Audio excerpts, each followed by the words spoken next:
A proposta dessa noite, na verdade, não seria uma exposição, de eu ficar aqui à frente falando, num trabalho expositivo, porque a discussão é sobre como avaliar as práticas de uma reunião mediúnica, como cada função ou cada pessoa dentro de uma reunião mediúnica avalia o seu desempenho para que possa ir melhorando ou ter uma maior qualidade, porque a gente acredita que o desenvolvimento depende de uma boa avaliação. Se eu não tenho bons critérios para avaliar, eu posso estar fazendo uma coisa ruim, sempre ruim, e achando que eu estou fazendo algo bem feito. Então, os critérios de avaliação das nossas reuniões mediúnicas, eles são importantes para que a gente consiga fazer um crescente. Mas eu imagino que a maioria das pessoas não fazem parte de reunião mediúnica aqui. Isso? Quem faz parte de reunião mediúnica? Vocês.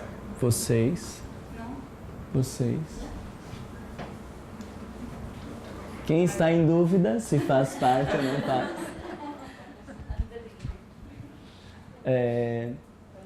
E os outros não fazem parte.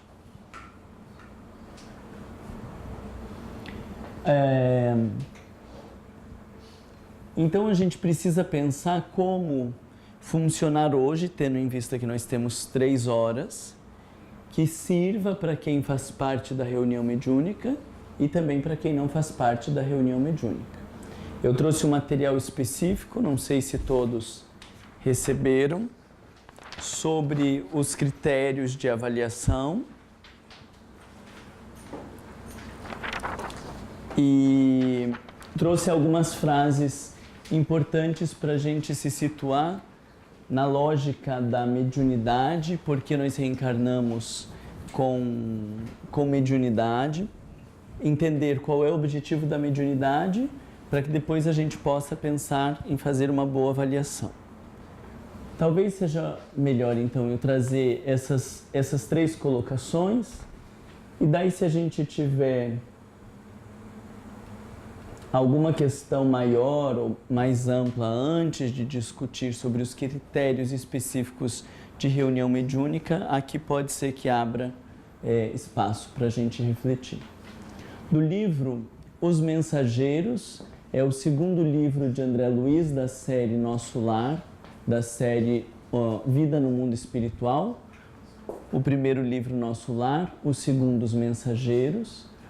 Há um momento onde ele está dialogando com Telésforo, que é um mentor espiritual, e eles estão ali naquilo que seria uma escola, preparando os espíritos para reencarnarem na condição de médiuns.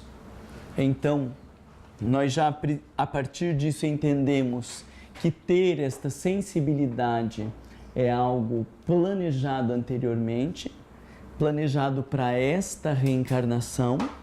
Então nós entendemos que a mediunidade é radicada neste corpo físico, planejada para este corpo, mas não quer dizer que na próxima encarnação eu também seja médium ou tenha o mesmo tipo de mediunidade, porque vemos a mediunidade como uma provação, características que o sujeito estabelece antes da reencarnação e que vem com essas características para se desenvolver, assim como a riqueza ou a pobreza, a beleza ou a feiura, a inteligência, outras habilidades, são todas provações para que o sujeito, em estando aqui na Terra, consiga se desenvolver melhor. E a mediunidade é uma destas possibilidades para intensificar o nosso processo de desenvolvimento moral, de transformação, de aprendizado. E aí, eles estão nestas escolas de médiuns, e Telésforo tem 3 frases que muito me chamaram a atenção no meio de um contexto maior. Ele diz: alguns alcançam resultados parciais nas tarefas a desenvolver, mas a maioria, o que quer dizer maioria?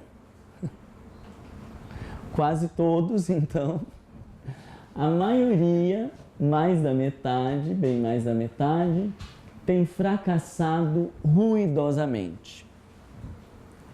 Raríssimos, e aí nós podemos dizer então quase todos naquele sentido, raríssimos, ou seja, muito, muito poucos, são os que conquistam algum êxito nos delicados mistérios da mediunidade e da doutrinação. Essa frase, para mim, foi impactante. Raríssimos conquistam algum êxito.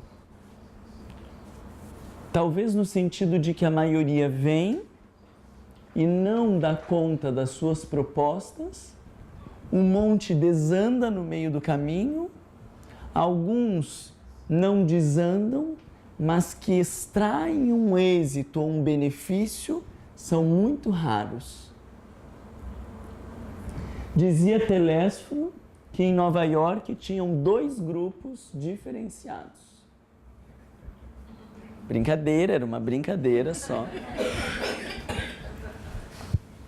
Isso aí deve ser de quando? 1040 e poucos, né? 1940. Nem se pensava, né, em organizar esses 2 grupos aqui. O que vocês acham dessa frase? Eu queria que vocês falassem um pouco para que daí eu vá entendendo o que vocês estão pensando ou não pensando e a gente direcionar para onde vamos. Se vocês não acharem nada...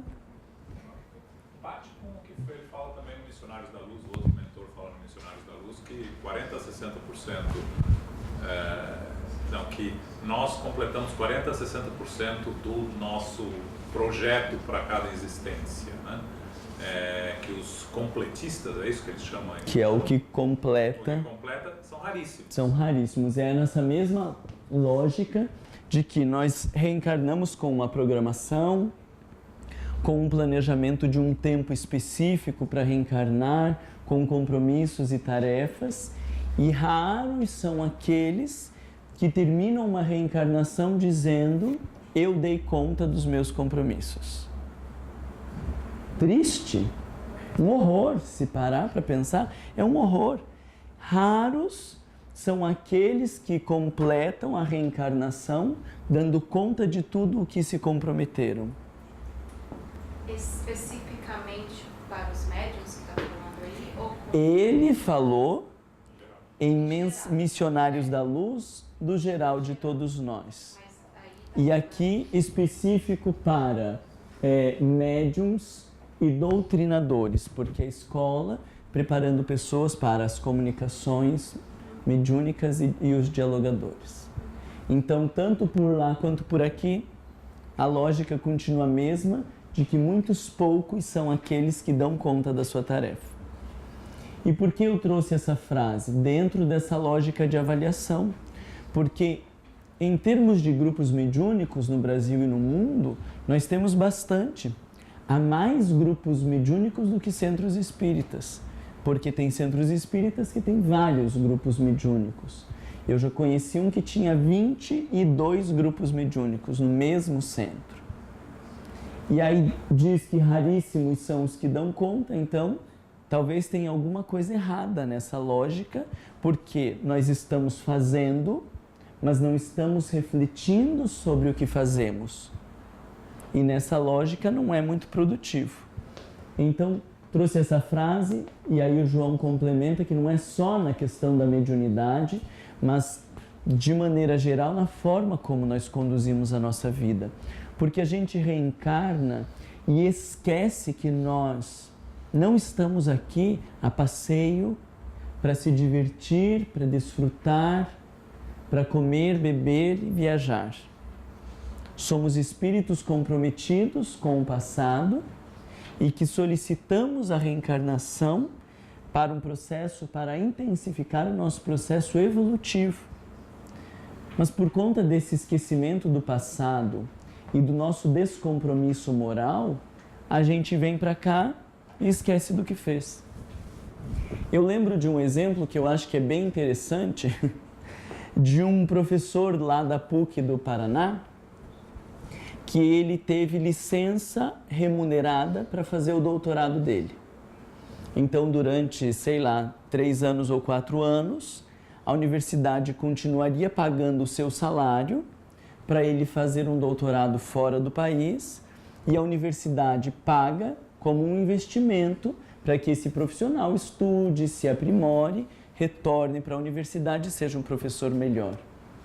E aí passaram-se os 4 anos, ele voltou para a universidade e disse: olha, eu não fiz o doutorado. Como assim? Nós te pagamos 4 anos. Foi programado de você sair daqui e fazer o doutorado. E você, depois de 4 anos recebendo todo mês para isso, volta e diz: eu não fiz o doutorado. Como assim, né? Somos nós. Nós planejamos, pede isso, ajuda aqui, ajuda ali, planeja quem que vai ser o pai, a mãe, mediunidade, faz grupo, escola, formação, aprende um monte de coisas. Aí chegou no país de destino, esquece dos compromissos e vamos viver a vida. 1 hora por semana, 2 horas, sei lá, um tempo que tiver sobrando, a gente dá uma estudada, pensa nesse negócio de transformação moral, mas o negócio não é esse. Nós não vemos a vida material, nós não enxergamos o objetivo da vida material como nossa evolução. Parece que nós simplesmente estamos aqui e a gente vai vivendo conforme as demandas, as necessidades e os problemas. E aí, infelizmente, o número de pessoas que cumpre com o seu objetivo existencial é muito pequeno. Se perguntasse assim de vocês acham que dentro da proposta ali, né, eu tenho 34 anos, o que eu propus até 34, estou dando conta ou não estou dando conta? Vocês acham que estão dando conta ou não estão dando conta? Fazendo a avaliação no meio do caminho assim. Ele faz assim, não sei, né? Não sei. Porque a gente não sabe com o que se comprometeu, o que propôs de fazer. Então, nessa minha linha de raciocínio, tem que fazer muito, porque no máximo termina a reencarnação dizendo: olha, você fez muito mais do que o planejado, então, se os completistas são raros, você é uma figura raríssima que fez a mais do que você se propôs. Olha que coisa maravilhosa! Na dúvida, se está dando conta ou não está dando conta, faz um pouco mais, porque daí a chance, né? Mas não tem nenhum caso descrito que fez mais do que o planejado. Que coisa triste, né? A gente tá rindo só porque tá rindo, né? Eu brinco com essas coisas porque eu sou meio bobo, mas é muito triste pensar nisso, né? E essa ideia da escola de médiums é triste porque você imagine passar talvez alguns anos estudando, se aprimorando, aprendendo para chegar aqui e dar conta de uma tarefa. E quando nós chegamos aqui, a gente não quer nada de tarefa. E eu fico pensando na decepção dos espíritos que nos prepararam, que nos auxiliaram no planejamento reencarnatório, porque depois nós estamos aqui e nem lembramos desses compromissos. Há um caso, se não me engano é no Missionários da Luz, de Otávio que passou mais de 30 anos planejando a sua reencarnação. Vocês imaginem 30 anos planejando, mais de 30, acho que 35, planejando para reencarnar. Chegou aqui e em 20 ele já começou a desandar. Uma reencarnação longa terminou com 45 anos, num quadro de sífilis, tendo filho que não fazia parte do planejamento, se envolvendo com uma mulher que não fazia parte do planejamento e terminando como suicida, praticamente como suicida, por conta dos distúrbios na área da sexualidade. Como volta uma alma dessas para o plano espiritual? Eu fico imaginando o sentimento de fracasso, de derrota, de ter investido tanto tempo, de ter planejado e aí depois, quando tudo termina, diz: não, você nem chegou perto de dar conta daquilo que você se comprometeu. Triste demais, né? E não confunda fazer com tarefas. Porque ninguém veio à Terra para desenvolver tarefas. Nós estamos falando do compromisso no sentido do desenvolvimento moral. Porque senão a gente vai achar que tem que sair desarvorado, fazendo alguma coisa. Que mais evoluído é quem lê mais livros. Quem dorme menos tempo. Ou quem assume mais cargos. Ou quem escreve mais livros, né? Mas eu posso escrever os livros, eu já escrevi 4 livros, eu posso escrever os livros para ficar jogando na cara das pessoas o que eu acho que elas tinham que fazer, ser agressivo nos meus textos, não refletir em nada sobre o que eu escrevi e posso escrever 50 livros. Tem alguns autores hoje em dia no movimento espírita, né, que escrevem aí 10 livros assim em toque de caixa, né? Mas não é tarefa. Não vai pegar os livros e levar no plano espiritual dizendo, olha, aqui está a bibliografia que eu escrevi, ver quanto que é o ponto de cada um desses, como se fosse concurso público. Não é isso. Nós estamos falando de sair da Terra melhores do que nós chegamos. Vocês estão com uma cara triste porque está triste a coisa, né? Mas há algo que eu possa fazer por vocês frente a essa tristeza? Vocês se ofendem de eu beber no bico? Não?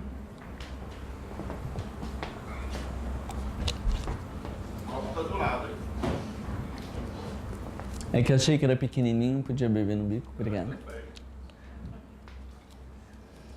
Aí a coisa vai piorando. Necessitamos de colaboradores fiéis. Eles falando do recrutamento. Necessitamos de colaboradores fiéis que não cogitem de condições, compensações e discussões, mas que se interessem pela sublimidade do sacrifício e da renúncia com o Senhor. O que vocês acham dessa frase? Ou melhor, vocês não vão falar, então eu já vou fazer vocês falarem. O que quer dizer não cogitar de condições?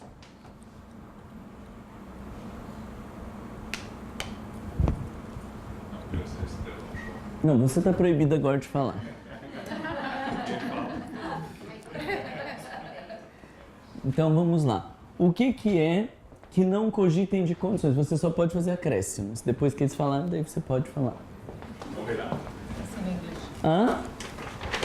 No judgment. Traduz aí. Sem julgamento, não fazer julgamento. Unconditional, right? Incondicional, não fazer julgamentos. Em que situação? Dá um exemplo. Like if you're going to help someone, that you're not, like you had mentioned yesterday, not to expect anything back. So you just give, you just do, and then let it go. Se você está fazendo alguma coisa, não esperar nenhuma retribuição. Você simplesmente faz porque você quer fazer, sem esperar que tenha retribuição. Deixa. Daí talvez seriam as compensações, né? Eu faço, mas daí recebo, tenho um retorno, né? Ganho aplauso, elogio. Vai? Não. Restrição? Que tipo? Que tipo de restrição? Condições. Eu acho que essa frase toda aí tem muito a ver com mediunidade com Jesus. Você serve sem esperar nada, nas condições de que quando você é servidor, não há condição. Você não vai ser o médico principal, você não vai... vai ser nas suas condições de vida, a hora que você quer, como você quer. Se você está servindo... Por que você foi rindo na hora que você falou? Porque nesse momento eu não faço parte de nenhuma reunião mediúnica, mas já fiz. Então, a gente se depara com personalismo, se depara com orgulho. As críticas, às vezes, do dirigente, para melhorar o funcionamento, às vezes a pessoa se sente lembrada, Aí, então, quem trabalha com a mediunidade numa casa por algum tempo já se deparou com essas coisas. Eu sinto que as pessoas perderam a noção de que a reunião mediúnica é uma mediunidade com Jesus, no sentido que a gente não está ali pelo fenômeno. Ou não deveria estar ali pelo fenômeno e nem pelas compensações ou recompensas. Exatamente. Né? Então, acho bem adequado assim, o que você fala de não dá para fazer exigências, né? Ah, mas se for para ficar me criticando, eu não faço. Se não puder ser do meu jeito, então eu não aceito. Se tem que ser assim, então eu não vou. Nós falamos como se a nossa presença ou o nosso trabalho fosse um prêmio para o grupo. E aí, como o grupo não faz do jeito que eu quero, como as pessoas não pensam como eu, eles não terão a honra de usufruir da minha presença maravilhosa que eu sou. Você e mais outros 98% se abracem e vão morrer tudo junto na beira da loucura. Não é pela lógica, mas olha como é difícil a gente pensar, estar num grupo onde as coisas não funcionam como eu gostaria. Estar entre pessoas que temos divergências, que não concordamos na forma de pensar. Estar numa relação onde as pessoas me criticam ou me questionam. E mesmo assim, estar bem e cumprir com o meu compromisso. Isso não parece existir. Porque a gente só vai se aproximar das pessoas que concordam com a gente, que pensam como a gente, que nos elogiam, nos valorizam e fazem o que a gente quer. No Brasil, a grande maioria dos centros espíritas, eles surgiram por conta de divergências. Não é do meu jeito, então eu saio daqui e faço do meu jeito. E aí eu odiava que não tinha possibilidade de mudança lá naquele grupo. E por isso eu saí para fazer do meu jeito. Mas agora é do meu jeito. Então outros vão bater de frente com o meu jeito, e aí esses saem agora, e aí vão crescendo os centros espíritas. E alguém disse, nossa, mas no fundo é bom essas divergências, porque está surgindo o centro espírita. É ótimo, maravilhoso. Tudo surgindo por conta de brigas, e raríssimos são os centros espíritas que se desenvolveram porque nós recebemos as pessoas, o grupo está funcionando tão bem que nós temos tantas pessoas que decidimos agora destacar algumas pessoas para começar um grupo novo e vamos dar apoio para essas pessoas começarem um grupo novo e formarmos uma família cada vez maior. Isso seria talvez algo mais apropriado, mas sempre por conta das divergências.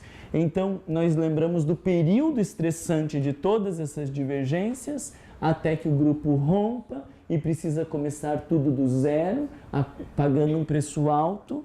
Não tem nada de bom nisso. Porque fazemos ou estabelecemos condições. Ou porque esperamos compensações. Eu quero reconhecimento, eu quero elogio, eu quero um cargo, eu quero algo especial, eu quero alguma coisa que me compense o fato de eu estar aqui. Porque eu sou maravilhoso, estou dando da minha presença maravilhosa, então vocês me recompensem de alguma maneira. É ridículo não parar a pensar, não é?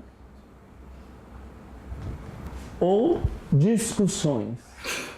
Porque aí a gente fica discutindo tanto, porque não é do meu jeito, porque eu critico, porque eu penso assim, porque eu penso assado, e a gente não consegue crescer, porque a gente fica se prendendo a discussões. Mas que se interessem pela sublimidade do sacrifício e da renúncia com o Senhor. Porque não é renúncia no sentido de, a Jussara é assim mesmo, deixa ela. Isso não tem nada a ver de renúncia com o Senhor. Isso é uma acomodação. Porque daí eu estou tentando fugir de reflexão, de contraponto, de análise. Deixa ela, deixa lá o pessoal então. Se eles querem fazer daquele jeito que faça e pronto. Não estamos num oposto, ou estamos num oposto ou no outro. Ou dessas discussões que não chegam a lugar nenhum, ou de uma renúncia que não é renúncia com o Senhor, é renúncia para eu não esquentar a minha cabeça. Daí não é renúncia de verdade. Concordam comigo? Vocês estão mais para qual? Para discussão ou para renúncia? Ou para renúncia com o Senhor? Isso em vários aspectos da nossa vida, em vários aspectos do centro espírita e em vários aspectos do grupo mediúnico, né? A causa geral dos desastres mediúnicos, né?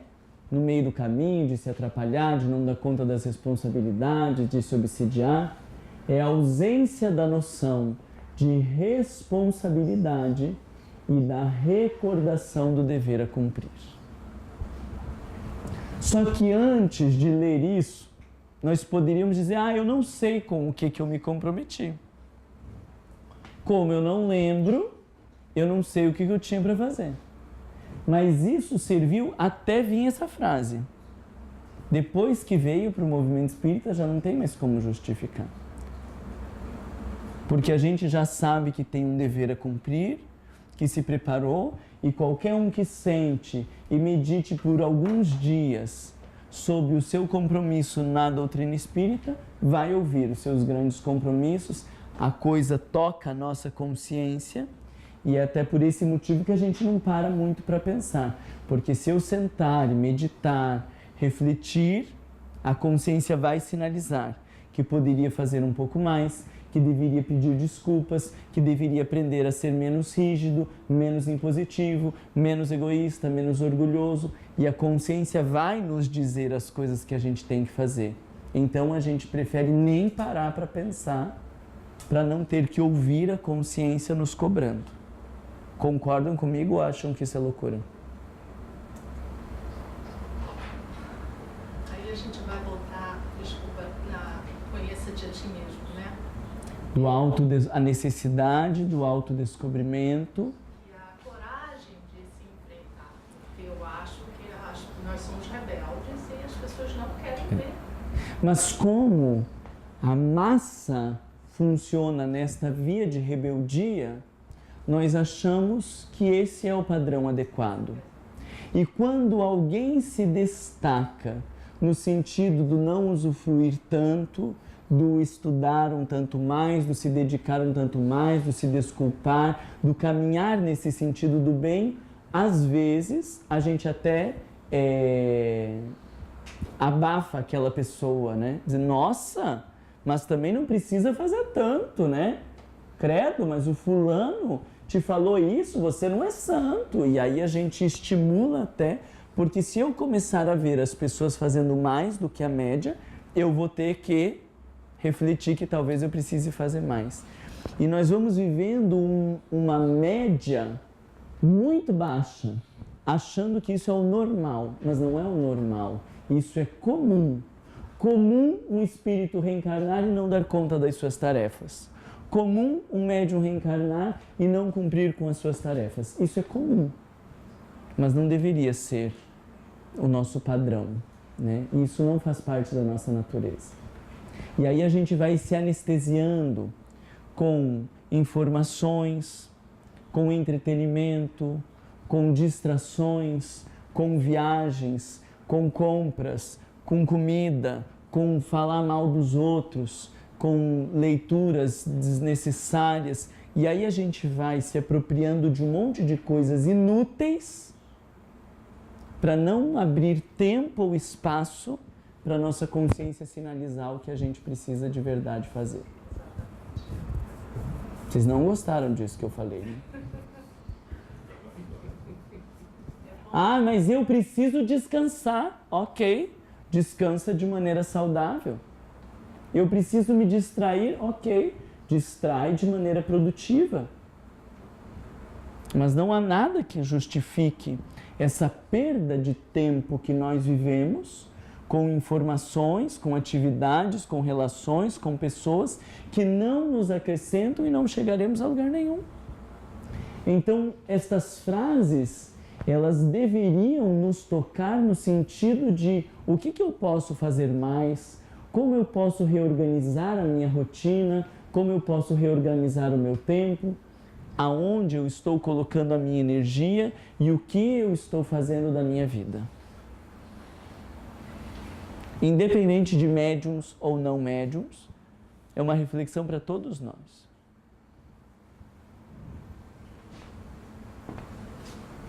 O que vocês acham disso?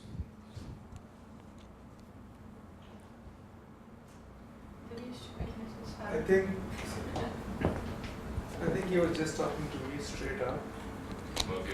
Parece que você está falando direto com ele. I was about to say, what do you do when you physically feel tired? You need to rest. And then when you're resting, you feel, let's switch the TV on. And then, for 15 minutes, and then it becomes half an hour, and then so what? O que acontece quando você está cansado, corpo físico cansado? Então você senta para descansar. Aí liga a televisão, começa a assistir por 15 minutos. Aí 15 minutos fica meia hora. E meia hora vira um longo tempo e... After a while... After that, it just goes on, and you don't read or whatever. E aí continua nisso, e aí você fica nisso. Com a desculpa de que nós fizemos isso porque estávamos cansados, né? No fim é uma desculpa. Porque se tivesse cansado, eu ia buscar práticas de relaxamento ou de automassagem para relaxar o meu corpo. Eu ia fazer meditação, eu ia fazer outras coisas para realmente descansar. Porque a gente já sabe que deitar na frente da televisão, no fundo, não descansa, né? Mas a gente vive imerso nestes hábitos que não tem nada a ver com o nosso planejamento reencarnatório. Triste, né?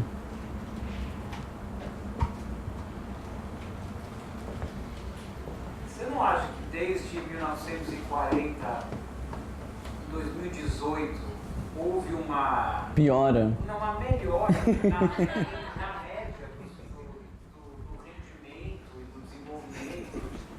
Da onde isso? Da onde que você tirou isso? Eu sou otimista, então eu leio essas frases e me bate um pessimismo que tem uma vontade de rejeitar isso, instintivamente rejeitar.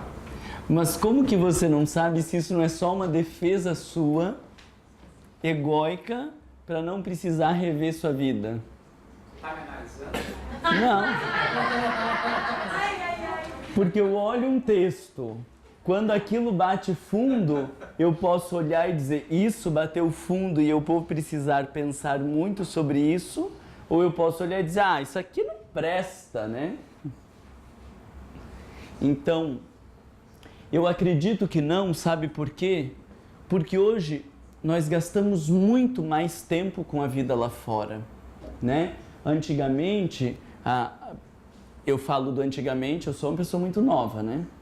Então eu digo assim, meus pais, meus avós contam que, né, as pessoas se conheciam mais, tinham mais tempo para refletir sobre a sua vida, tinham um hábito de conversar sobre as suas próprias vidas e por conta disso refletiam mais, né? Agora, a gente não tem mais tempo. Não tem tempo com os filhos porque eles estão na escola, no curso, no não sei o quê. Também eles não podem ter muito tempo livre, porque nós temos jornadas de trabalho intensas e daí nós temos muitas outras ocupações que no fundo são só entretenimento. O tempo que a gente gasta com televisão, com Facebook, com WhatsApp, com uma busca por informações que não nos acrescenta de verdade, são muito poucas informações que a gente precisava daquilo para ser uma pessoa melhor.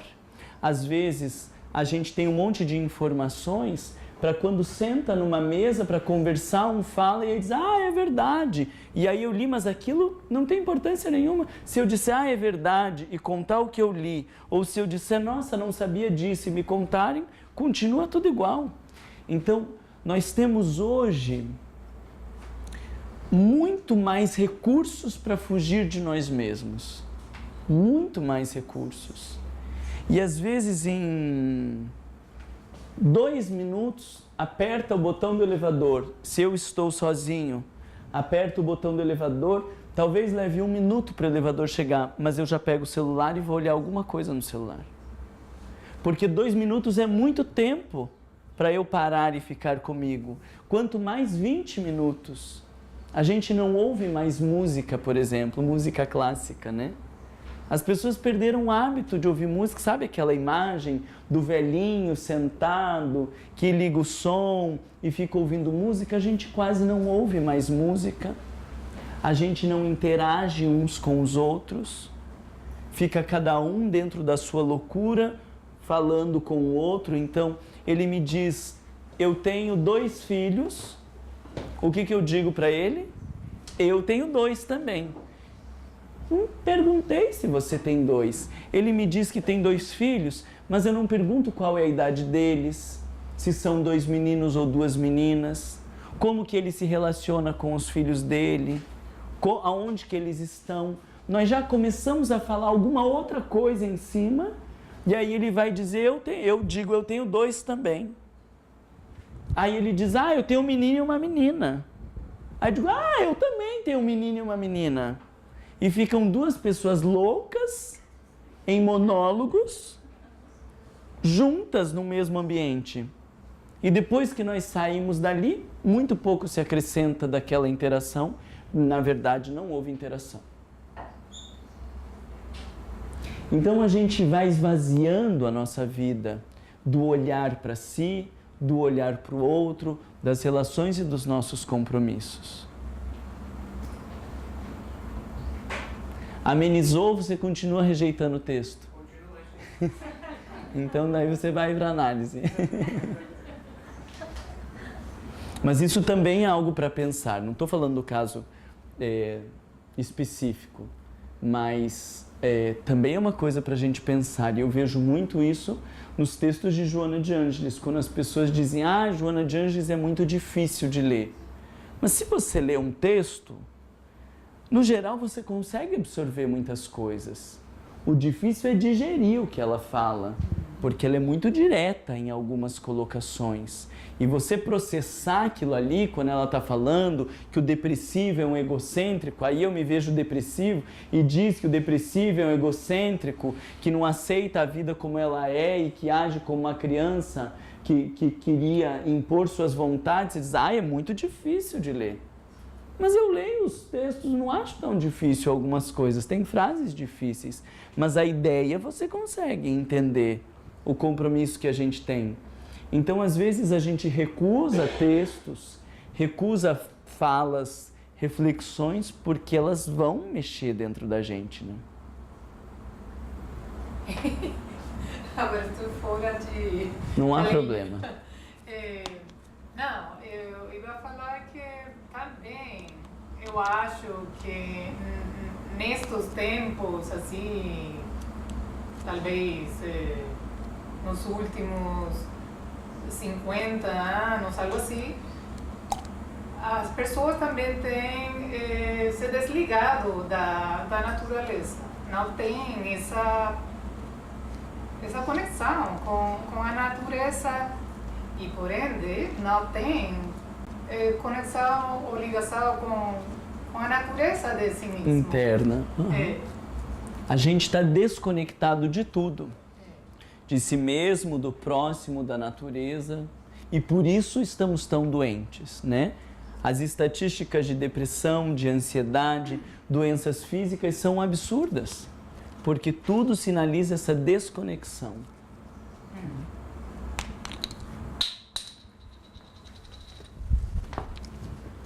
Posso fazer uma pergunta?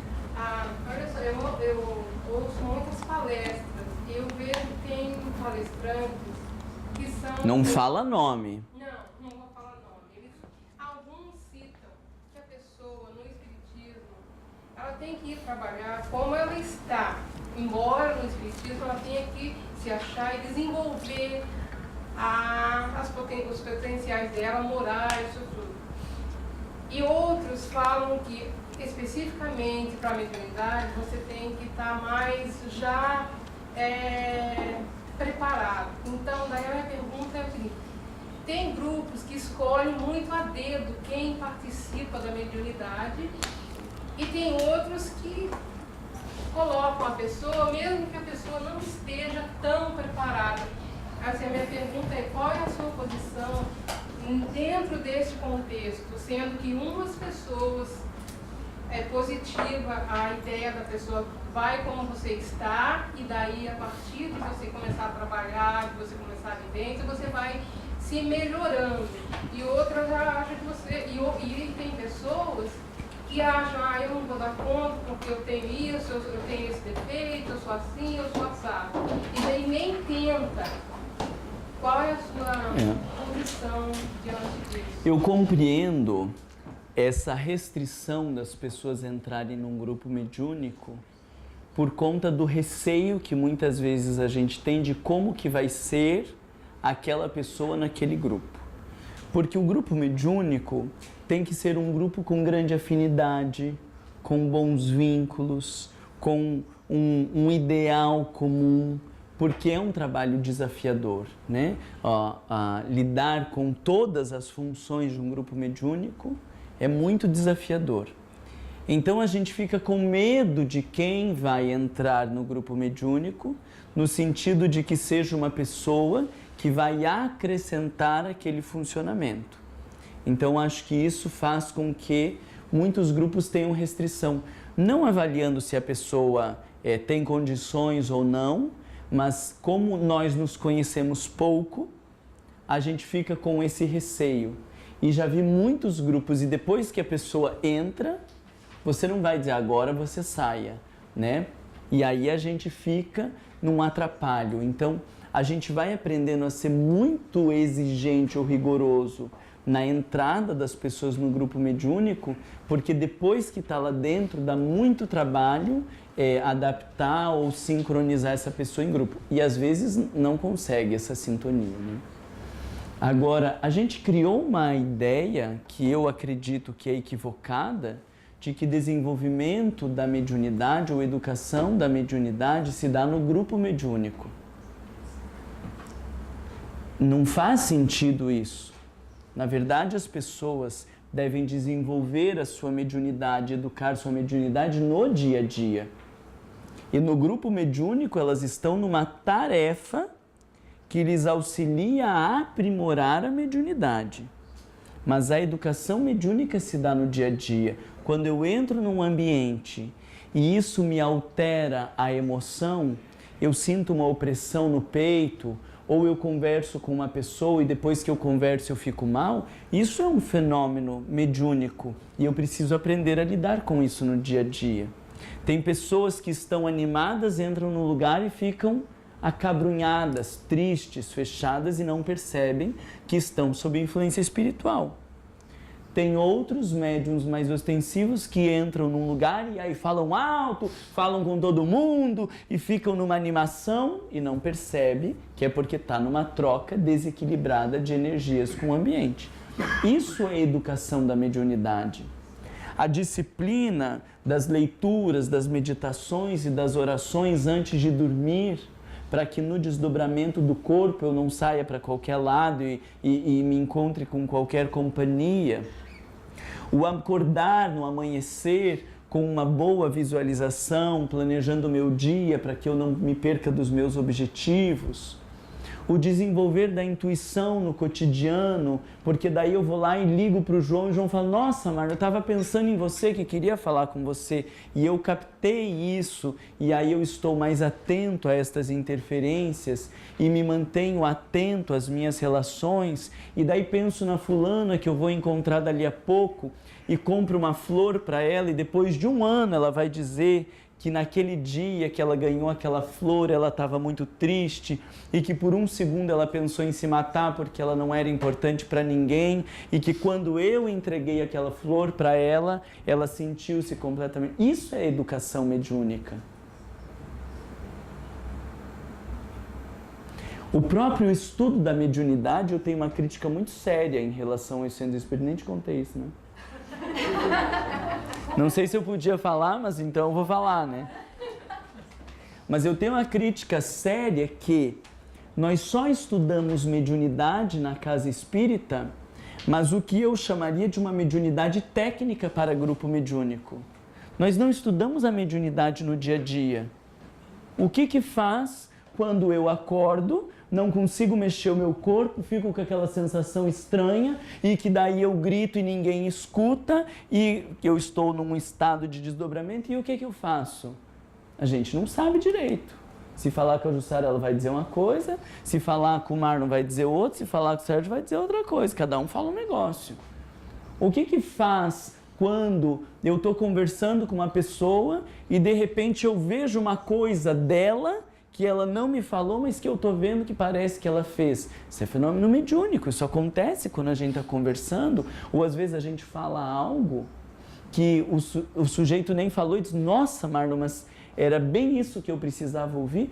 Nós estamos falando da mediunidade no dia a dia. E a gente não estuda a mediunidade no dia a dia. A gente estuda a mediunidade para falar da psicografia, da psicofonia, do dialogador, mas isso é mediunidade técnica. Todos nós, segundo Allan Kardec, somos médiuns. Todos nós interagimos em um grau maior ou menor, com mais ou menos consciência, com os espíritos. E todos nós, em muitos momentos, somos dirigidos por eles, conforme eles falam para Allan Kardec. Então, nós precisamos estudar estas relações no nosso dia a dia. E não estudamos. Isso é a educação da mediunidade. No meu entendimento, a grande maioria de nós precisa estudar a mediunidade no dia a dia, e algumas destas poucas pessoas que educaram a sua mediunidade e vivem a mediunidade mais ostensiva, daí vão para o estudo técnico da mediunidade para ir para um grupo mediúnico. Mas muitas vezes as pessoas chegam com sintomas de mediunidade. No Brasil, nós funcionamos isso em muitas casas espíritas. Querem tirar dúvidas sobre mediunidade, a gente diz mediunidade é no 2º, quando não no 3º ano. Então a pessoa se mata até o 3º ano, ou vai para o hospital psiquiátrico até o 3º ano, porque nós não estudamos mediunidade no dia a dia. E quando eu trabalhei no hospital psiquiátrico, eu via muitas pessoas que lá estavam porque não aprenderam a lidar com a mediunidade no dia a dia. Ouviam vozes, sentiam presenças, viam vultos, ouviam os espíritos, e por não saber como lidar, vão se atrapalhando no meio dessas informações e são tidos na nossa sociedade como loucos. Mas um grande número de pessoas no hospital psiquiátrico não tem esquizofrenia ou transtorno bipolar. São médiums que não encontraram uma instituição que lhes ensinasse a educar a mediunidade, não participar do trabalho mediúnico necessariamente. Porque no trabalho mediúnico, aí é o meu entendimento, essa capacidade que eu tenho, como se fosse um funil de interação com o plano espiritual, quando eu estou na prática mediúnica, esse funil se alarga ainda mais. Então, se eu não consigo ter uma vida equilibrada sem a prática mediúnica, a chance que eu consiga ter uma vida equilibrada na reunião, tendo a reunião mediúnica, é muito menor. Porque é como eu estar num carro e não sei dirigir direito. Aí eu pego um carro mais potente, a chance de um acidente vai ser muito maior. Mas infelizmente, por que muitas pessoas melhoram? Porque só quando vai ao grupo mediúnico é que começa a se discutir mediunidade. É que começa a falar da disciplina mental, que começa a falar da preparação espiritual, do cuidado com as energias. Então, ele melhorou não porque estava indo na reunião mediúnica, ele melhorou por conta dos estudos e das reflexões acerca da mediunidade para desempenhar a tarefa. Que esses temas a gente deveria estudar sempre na casa espírita. Mas eu conheço raríssimas casas, para não dizer então, vamos falar em números absolutos, de todas as casas que eu conheço em vários países no Brasil, por muitos estados que eu viajo, eu conheço 2 casas que trabalham com mediunidade no dia a dia. E que não falam de mediunidade pensando em grupo mediúnico, mas que trabalham com a noção de educar a mediunidade. E aí não tem necessidade de muita gente ir para o grupo mediúnico. O que vocês acham? Concordo com você plenamente, porque eu já tive essa conversa por motivos de família, eu tive que me afastar da reunião mediúnica e algumas pessoas falam, mas Vanessa, você é velha, eu falei assim, mas a mediunidade é a minha vida, eu sinto a presença. Eu faço estudos na casa, eu sinto a presença das entidades, eu já estou trabalhando na mediunidade, não preciso sentar na reunião mediúnica. 1 hora por semana, né? Uhum. É ínfimo. Então, isso é um tema que realmente tem que ser falado, até porque muita gente que tem, como você falou, acordar no meio, as pessoas ficam com medo de comentar na casa, porque vão dizer que está desequilibrado, está obsediado, aí não vai poder mais fazer parte da reunião mediúnica. Dá passe, então, jamais, né? E eu também não quero receber passe dessa gente, né? Então, é muito importante, principalmente a gente aqui, eu me tornei espírita aqui, então eu não tenho referência de Brasil, por exemplo. Então, é muito importante realmente se falar disso, porque o espiritismo é para a nossa vida, não é para estar sempre. E se nós que somos espíritas não falarmos da mediunidade no dia a dia, quem que vai falar? O padre na Igreja Católica? Eles estão já, alguns dando passe, né, na reunião, falando algumas coisas diferentes, mas os evangélicos, que tudo é o demônio, como que eles vão conseguir analisar esses fenômenos? Não tem como. Nós temos esse compromisso de trazer a mediunidade, que é um pressuposto básico da doutrina espírita, para o cotidiano. Nós mistificamos demais a mediunidade para ficar num grupo seleto e específico, que é o top da casa, né? Você vai se desenvolvendo e o que é de melhor é ser parte do grupo mediúnico. E se você for o coordenador do grupo mediúnico, então, meu Deus do céu, né? Deus, Jesus Cristo e os coordenadores dos grupos mediúnicos. Depois vem o resto por aí, né? Eu achei importante porque você falou desse do dia a dia, porque muitas pessoas procuram centros espíritas, né? Pessoas que não são espíritas, nunca tiveram nenhum envolvimento com o movimento espírita, mas de alguma forma aconteceu um fenômeno mediúnico. Então é como elas chegam, muitas delas é como chegam na casa espírita. Sim. Então, se deixar para explicar somente no 2º ano ou no 3º ano, a pessoa já perdeu o interesse ou já achou que realmente aquilo era uma loucura. Sim. Ou a gente explica um bem por ciminha e se vire, né? E daí, se você está desequilibrado, também o problema é teu, porque a gente não tem nada a ver com isso. A gente está aqui para ter aplauso, para ficar bem bonito na foto, né? Mas, bem lembrado, muitas pessoas que procuram a casa espírita vêm com esses sintomas.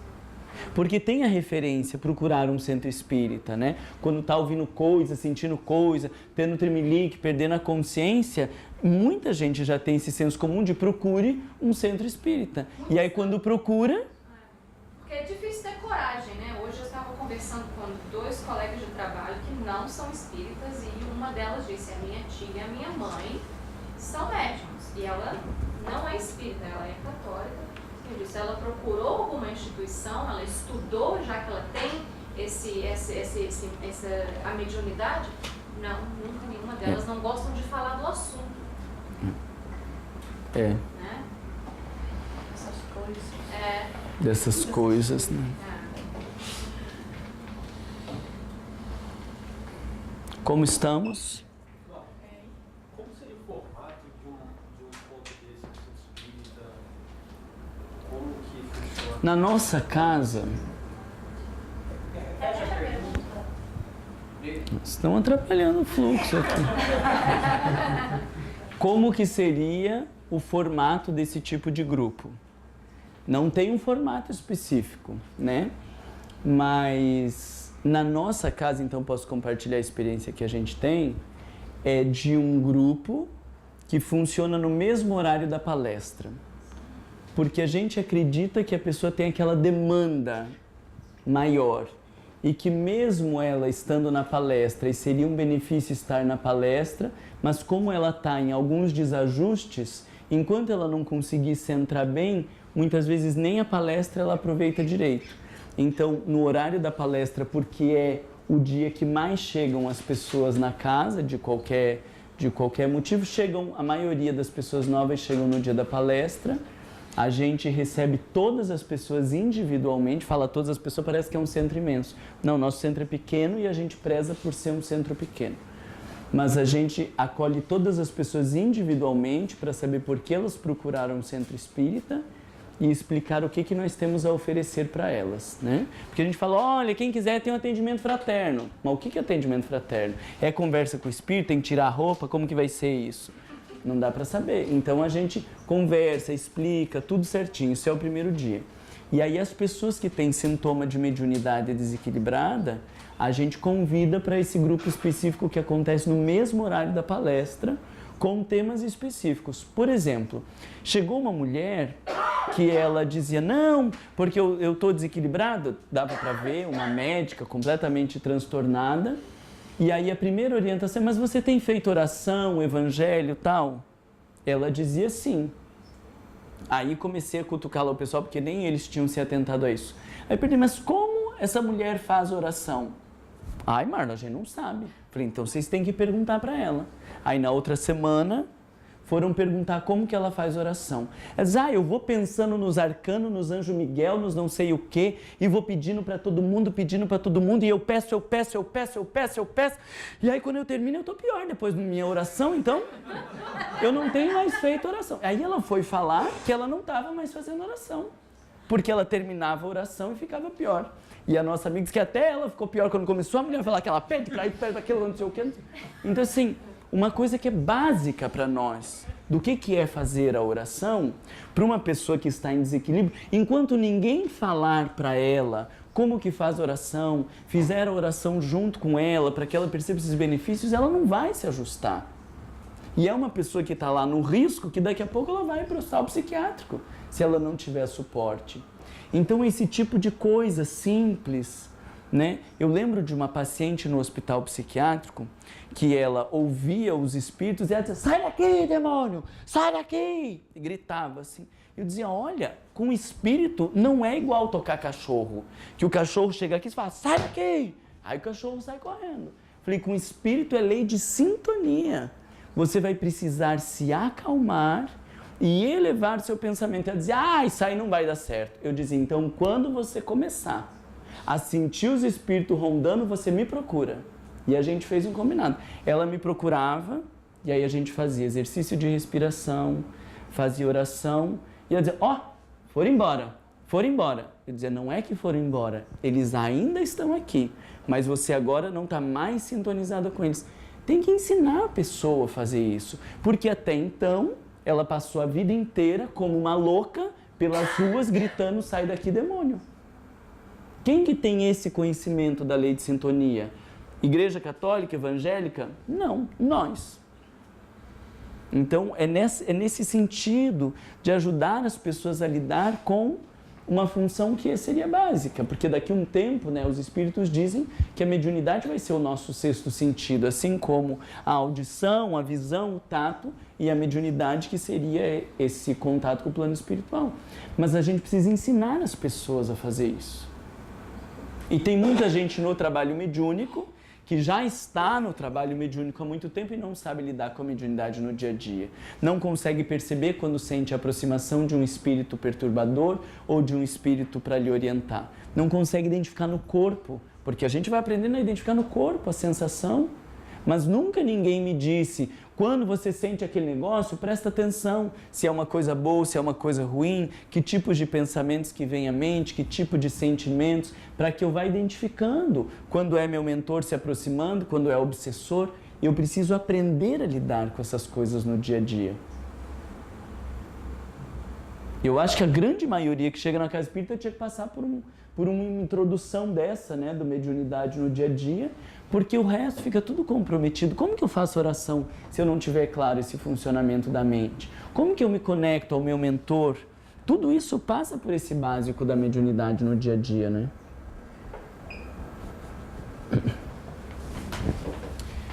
A gente poderia fazer uma pausa agora, se vocês não tiverem nenhuma questão, uma pausa de 15 minutos.